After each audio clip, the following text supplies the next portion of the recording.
Olá, meu nome é Vitória Marcial eu sou aluna do mestrado em Ciências Farmacêuticas aqui na UniOeste. Esse trabalho foi desenvolvido no meu último ano de graduação em farmácia, aqui na UniOeste também, e eu gostaria de falar um pouquinho com vocês sobre ele, que é intitulado Pectinase de Cunigamela quinolata, PA3S12MM, purificação, caracterização bioquímica e aplicação na clarificação de sucos de frutas. Trabalho esse que foi desenvolvido sob a orientação do professor doutor Alexandre Mala. Bom, para começar, a gente precisa falar das enzimas, essas que são muito utilizadas em vários segmentos comerciais. A sua utilização é tão vantajosa que em 2021 o mercado global de enzimas foi avaliado em 5,5 bilhões de dólares, com uma taxa de crescimento anual de 6,6%.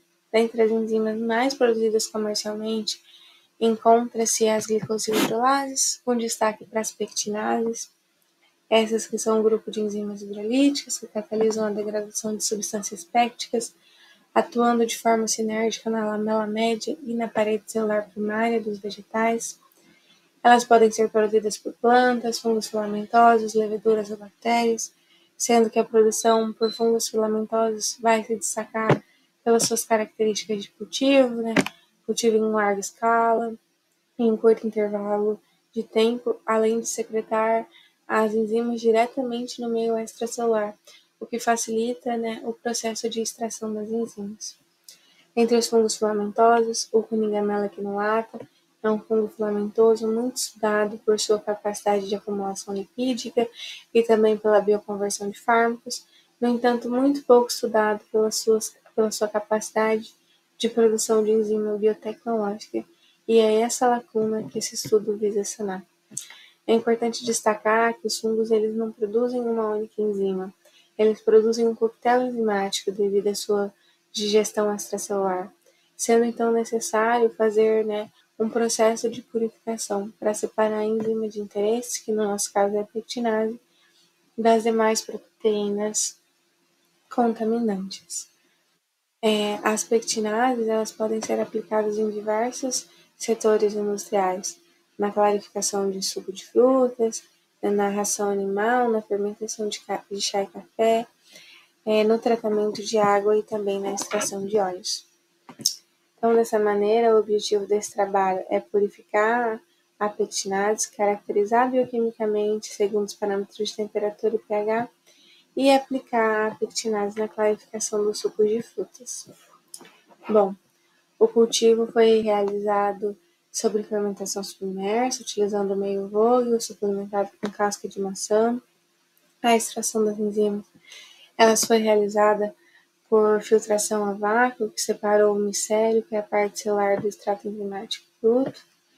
Esse extrato enzimático bruto ele foi utilizado para purificação enzimática, em colunas de troca iônica, DE-Cefadex carregada positivamente, seguido por coluna de exclusão molecular, Cefaclio-S100, e o processo de purificação foi avaliado por eletroforese de SDSP em condições desnaturantes.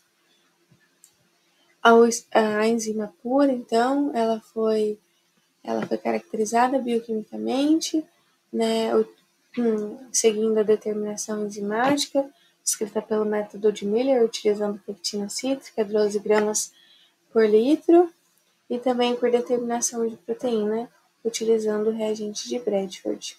Após a caracterização bioquímica, então, se determinou temperatura ótima, pH ótimo, a enzima foi aplicada na clarificação de diferentes sucos de frutas, que foram água, maçã, uva, manga e laranja.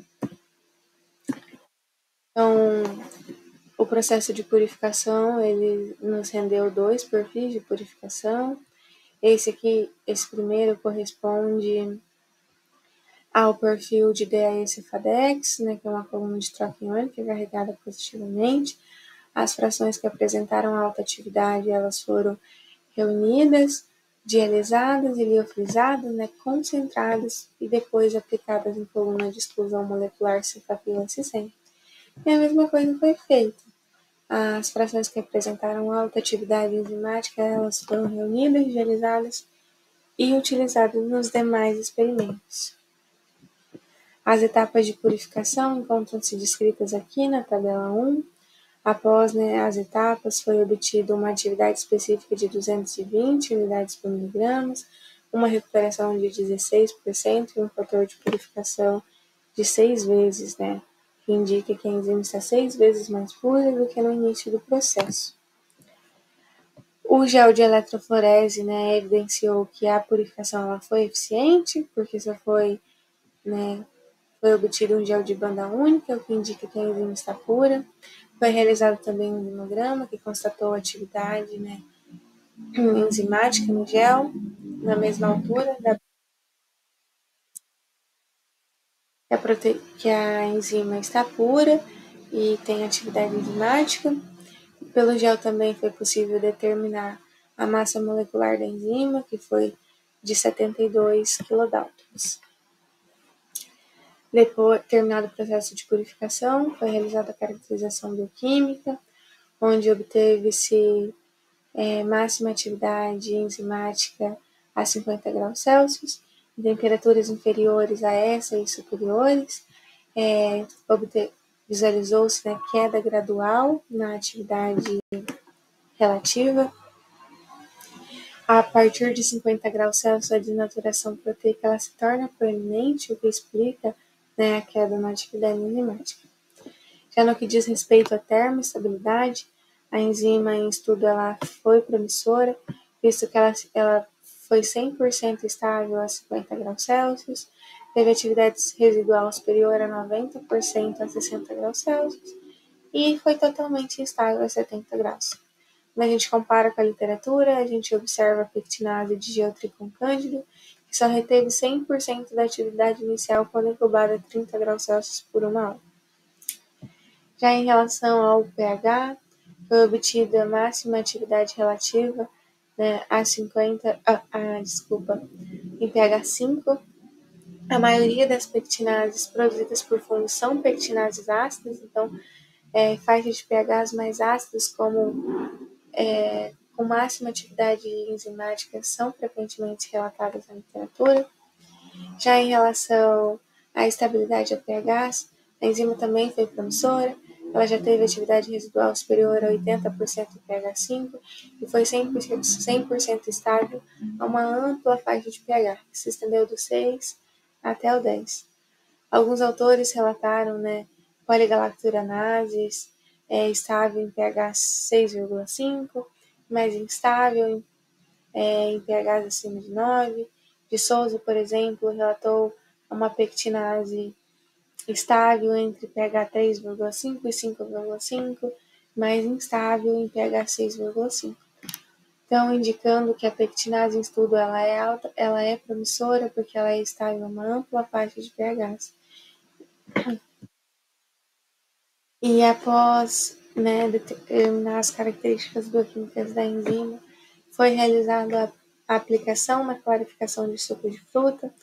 A clarificação dos sucos foi verificada como efeito geral de redução de turbidez e da cor, então o suco ele vai ficar mais límpido e mais claro, Então, quanto maior a porcentagem, menor a turbidez, então maior vai ser essa redução de turbidez, mais límpido vai estar o suco, e quanto menor a absorvância, maior a redução da cor. Então, quanto menor a absorvância, mais claro vai estar o suco. Isso é visivelmente notável quando a enzima foi aplicada no suco de goiaba. Então, quando comparado ao grupo controle, teve uma redução do turbidez de 197% e uma redução da cor de 100%. Já em relação ao suco de uva, teve uma redução da turbidez de 34% e uma redução da cor de 41%. No suco de maçã, a redução da turbidez foi de 54% e uma redução da cor de 44,9%. No suco de manga e de laranja, a redução da cor e da turbidez não foi tão acentuada, então tendo uma redução da turbidez para o suco de manga de 6,7% e uma redução da cor de 7,5%. Já para o suco de laranja, uma redução da turbidez de 5% e uma redução da cor de 6,1%.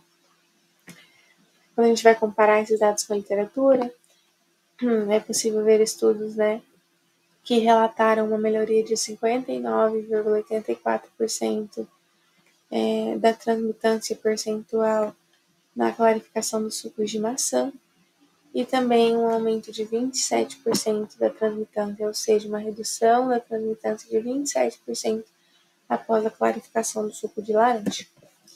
Então, a partir dos estados, a gente conclui que a pectinase de Quinigamela quinulata, PA3S12MM, apresenta um grande potencial para aplicação industrial e que a aplicação em diversos sucos de fruta mostrou-se vantajosa, principalmente para o suco de goiaba, de uva e de maçã, resultando, né, num aumento da transmitância, ou seja, numa redução da turbidez e também uma redução da cor. Então, obrigada a todos vocês pela atenção. Um agradecimento especial ao meu orientador, professor Alexandre Mahler, que sempre, né, me orientou com muita dedicação. Também quero agradecer aos meus colegas de laboratório, que sempre contribuíram com o trabalho, à Unioeste, ao Governo do Estado do Paraná, à Fundação Araucária e à CNPq, pelo fomento das atividades de pesquisa. Eu fico à disposição para eventuais dúvidas e um grande abraço e obrigado pela atenção. Tchau, tchau.